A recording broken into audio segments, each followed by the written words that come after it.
Foreign contribution regulation act bill ప్రస్తుతము ఇది joint parliamentary committee అంటారు. ఇందులో మీకు 21 లోక్సభ మెంబర్స్ 10 మంది రాజ్యసభ మెంబర్స్ ఉంటారు. సో వాళ్ళ దగ్గరకు వెళ్ళింది. ఇప్పుడు ఈ ఆటను మీరు చూసారనుకోండి, భారత్ ఎలా గెలవాలి లేదా అమెరికాకు అవకాశము ఇవ్వాలా, ఇక్కడే విషయమంతా కూడా. ఇప్పుడు దీన్ని పెట్టుకొని మనము ఎంత పెద్ద గేమ్ ఆడగలము అని అనడానికి ఇప్పుడు చూడండి, Lindsay Graham sanctioning Russia and ఈరాన్ act 2026 అంటే వీళ్ళు రష్యాను ఈరాన్ను శాంక్షన్ చేస్తారండి. సో శాంక్షన్ చేసినప్పుడు ఏమవుతుంది, మీరు ఒకవేళ రష్యాతో వ్యాపారము చేస్తే మీ మీద ట్యాక్స్ విధిస్తారు, టారిఫ్స్ విధిస్తారు. సో ఈ బిల్ ఇప్పుడు హౌస్ ఆఫ్ రిప్రజెంటేటివ్స్ అంటారు. ఈ హౌస్ ఆఫ్ రిప్రజెంటేటివ్స్ పాస్ చేయాలి, చేస్తే భారత్ పైన 100% టారిఫ్, చైనా పైన అలాగే బ్రెజిల్ పైన కూడా వేస్తారు.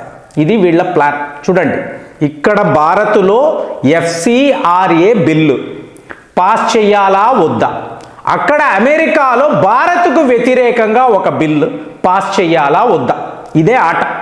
కీన్గా గమనిస్తే ఈ మోదీ అమిత్ షా ఏం చేస్తున్నారు, అక్కడ డొనాల్డ్ ట్రంప్ మార్కో రూబియో వాళ్ళ సెనేటర్స్ నువ్వా నేనా అన్నట్టుగా ఈ గేమ్ ఉంది. కానీ ఇక్కడ వీళ్ళకి తెలియని విషయం. నిన్న కూడా మాట్లాడాను, డొనాల్డ్ ట్రంప్ యొక్క మనుషులు ఢిల్లీలో ఉన్నారండి. అలాగే రేలే మోర్న్ అంటాం చూసారా, వెస్ట్ వర్జీనియాకు సంబంధించిన సెనేటర్, ఇతనేనండి చర్చ్ అంటే ఏంటి, చర్చ్ ఫండింగ్ని హ్యాండిల్ చేస్తాడు. ఇతనికి తెలిసినన్ని విషయాలు ప్రపంచంలో చాలా మందికి తెలియదు. అసలు ఈ చర్చ్ కల్చర్ అనేది ఎలా ఆపరేట్ అవుతుంది, సో ఇందులో ఎక్కడ నుంచి ఎంతెంత ఫండింగ్ ఎలా వస్తూ ఉంటుంది. నిన్నైతే వివరంగానే మాట్లాడాం. కేరళలో ఒక ఫాదర్ వద్ద 7,000 కోట్ల రూపాయలు దొరికింది అంటే యు జస్ట్ ఇమాజిన్ అండి, ఎంత పెద్ద ప్రపంచము, ఎన్ని లక్షల కోట్లు వీళ్ళు ఈ కన్వర్షన్స్ పేరు మీద ఆపరేట్ చేస్తూ ఉంటారు. సో చూసామనుకోండి, ఇక్కడ భారత్ యొక్క వైఖరి సడన్గా FCRA బిల్లును వీళ్ళు JPCకి పంపించడం, ఇది ప్రాబబులీ వింటర్ సీజన్ అనండి లేదా బడ్జెటరీ సెషన్, ఆ టైం దాకా కూడా మీకు సాగదీయడం, పొడిగిస్తారు. సరే పొడిగిచ్చారు కదండి, ఇప్పుడు ఇది ఆగిపోయిందా? ఇప్పుడు అందరూ ఏమనుకున్నారు, FCRAను వీళ్ళు ప్రస్తుతము పోస్ట్పాన్ చేశారు. అదే డీలిమిటేషన్ బిల్ ఉంది చూసారా, దాన్ని ఇమీడియట్గా తేయడానికి ప్రయత్నాలు. కానీ FCRAకు ఎటువంటి లిమిట్ లేదు, మీరు ఎప్పుడైనా కూడా ప్రవేశపెట్టవచ్చు.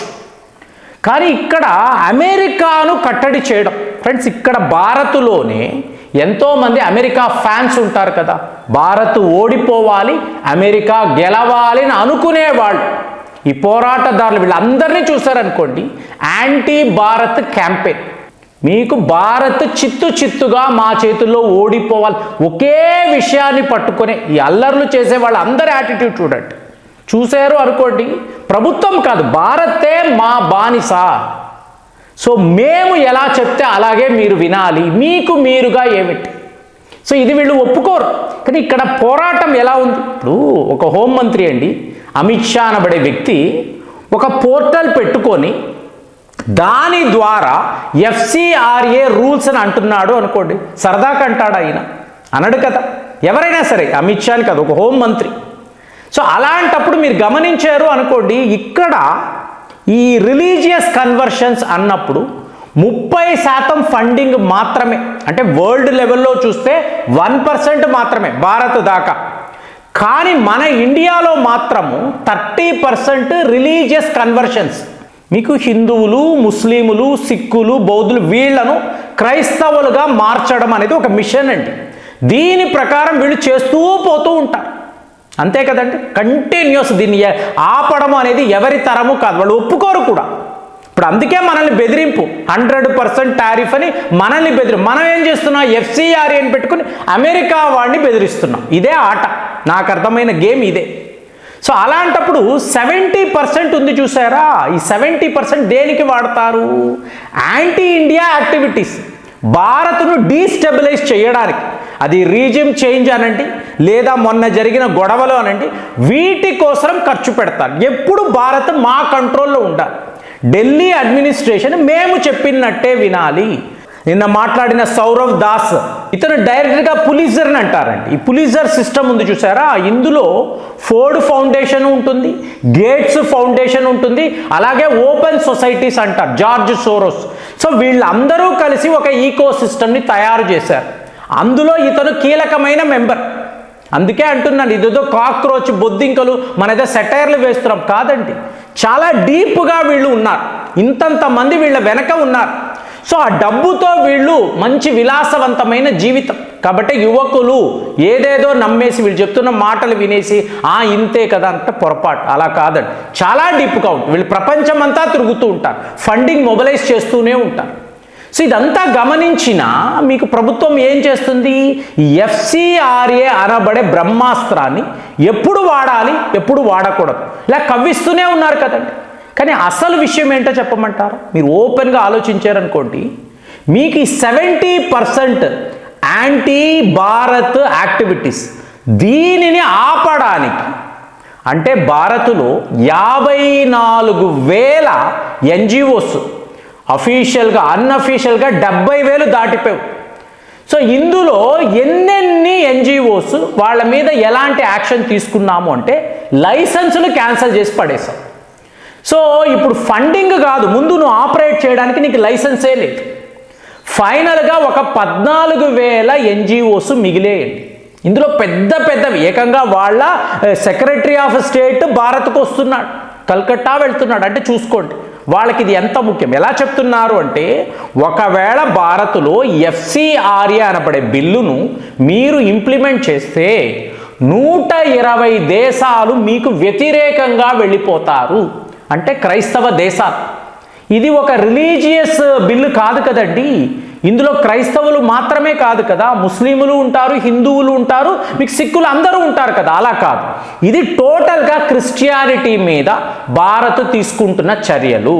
కాబట్టి 120 దేశాలు కూడా మీకు శత్రువులుగా మారిపోతారు అనే ఒక పిక్చర్ని ఇస్తున్నారు. సరే ఇచ్చారు, వీళ్ళు కూడా భయపడిపోయారు, బాబోయ్ ఎందుకు ఇప్పుడు FCRA వద్దులే అనుకున్నారు అని వాళ్ళు చెప్పుకుంటున్నారు. కానీ ఇక్కడ విషయం ఏమిటి, ఆల్రెడీ మీరు రూల్స్ని ఇంప్లిమెంట్ చేసేసారు. ఈ NGOల మీద ఉండే ఈ లైసెన్సులు అంతా క్యాన్సిల్ చేసి, అంటే యాక్షన్ ఆల్రెడీ తీసేసుకున్నారండి. ఇది వీళ్ళు గమనిస్తున్నారా లేదా తెలియడం లేదు. కానీ వీళ్ళు చెయ్యాల్సింది అంటే ఫారిన్ ఫండింగ్ వస్తుంది అంటే నో, ఆ అకౌంట్ని ఫ్రీజ్ చేసి, అంటే ఆల్రెడీ యాక్షన్ స్టార్ట్ అయిపోయింది. బిల్లు పార్లమెంట్ అని మాట్లాడుతున్నామే కానీ ఈ పోర్టల్ వ్యవహారంలో ఈ రూల్స్ అండ్ రెగ్యులేషన్స్, ఒకవేళ ఒక NGO యొక్క అధినేత హెడ్ ఫారినర్ అనుకోండి, నో నీకు మేము లైసెన్స్ అనేది ఇవ్వం. సో ఇదంతా ఆల్రెడీ స్టార్ట్ అయిపోయిందండి. మనమేమి ఇక్కడ ఊరికే అమెరికాతో ఆడడం లేదు, మనం ఆపేసాం.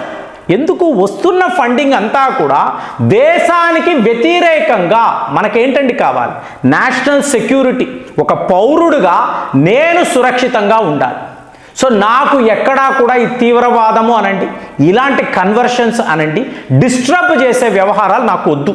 నా జీవితము నేను ప్రశాంతంగా జీవించాను, అంతే కదండి. మనము భారతీయులుగా ఇదే కోరుకున్నాం, వీళ్ళు చెయ్యనివ్వరు. ఎక్కడికక్కడ గొడవలు అల్లర్లు, దేశంలో ఒక ఇన్స్టెబిలిటీ తీసుకురావడానికి ఈ ఫండింగ్ అంతా వాడుతూ ఉంటాం. సో ఇప్పుడు ఈ 30% అని ఏదైతే నేను మాట్లాడుతున్నానో దానినే ఇవాళ వరకు మనకు వ్యతిరేకంగా, అంటే కన్వర్షన్స్ ఆగిపోయాయి కాబట్టి అల్లర్లు చెయ్యండి, గొడవలు చెయ్యండి. అది ఢిల్లీ అనండి, జంతర్ మంతర్, జార్ఖండ్ అనండి, ఎక్కడైనా సరే దేశము స్టేబుల్గా ఉండకూడదు, దేశము ప్రశాంతంగా ఉండకూడదు, గొడవలు చెయ్యాలి. కాబట్టే CIA వాళ్ళు మయన్మార్లో ఉంటారు, బంగ్లాదేశ్లో ఉంటారు. తీవ్రవాదులు ఎప్పుడెప్పుడు భారత్లోకి వచ్చి ఇక్కడ అల్లకల్లోలం సృష్టించాలా అని చూస్తున్నారు. వాటిని అంతా కూడా మీరు ఆపాలి అన్నప్పుడు అమెరికాను ఆపాలి. ఆ అమెరికాతోనే FCRA ఆట అనేది జరుగుతుంది. మరి ఇందులో అంతిమ గెలుపు ఎవరిది, మీకేమనిపిస్తుంది? కామెంట్స్లో రాయండి. మళ్ళీ వచ్చే వీడియోలో కలుద్దాం. జై హింద్.